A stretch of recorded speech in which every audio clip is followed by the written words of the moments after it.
రాష్ట్రంలో ఉన్నటువంటి ప్రజల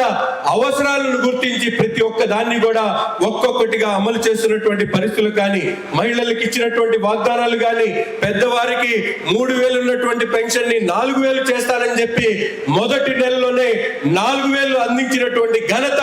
ఈ కూటమి ప్రభుత్వానిదని ఈ సందర్భంగా గర్వంగా మేమందరం కూడా చెప్పుకోవాల్సినటువంటి అవసరం ఉంది. ఈ రోజు తెలుగుదేశం పార్టీ గాని, జనసేన పార్టీ గాని, బీజేపీ నాయకులు గాని మనందరం కూడా ప్రజల్లో గర్వంగా తిరగగలుగుతున్నామంటే మన నాయకుల ఇచ్చినటువంటి వాగ్దానాల్ని ఒక్కొక్కటిగా అమలు చేసుకుంటూ ప్రజల్లో ఒక మంచి స్పందన వచ్చేటువంటి విధంగా కూటమి ప్రభుత్వం అంటే ప్రజల పక్షాన నిలబడేటువంటి ప్రభుత్వంగా ఈ రోజు 2 సంవత్సరాలు గడిచిన తర్వాత కూడా చెప్పినటువంటి ప్రతి ఒక్క కార్యక్రమాన్ని కూడా ఈ రోజు తీసుకుని వచ్చి ప్రజలకు అందిస్తున్నటువంటి ఘనత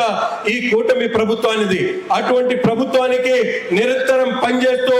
ఒక యువకుడిగా పనిచేస్తున్నటువంటి చంద్రబాబు నాయుడు గారు గాని, అనేక కష్టాలు పడి ఈ రోజు పవన్ కళ్యాణ్ గారు ప్రజల పక్షాన మాట్లాడుతున్నటువంటి పరిస్థితులు గాని, దేశంలో ఎప్పుడు లేనటువంటి విధంగా ఈ దేశాన్ని అభివృద్ధిలో తీసుకుని వెళ్తున్నటువంటి నరేంద్ర మోడీ గారి నాయకత్వంలో ఈ రాష్ట్రం మరింత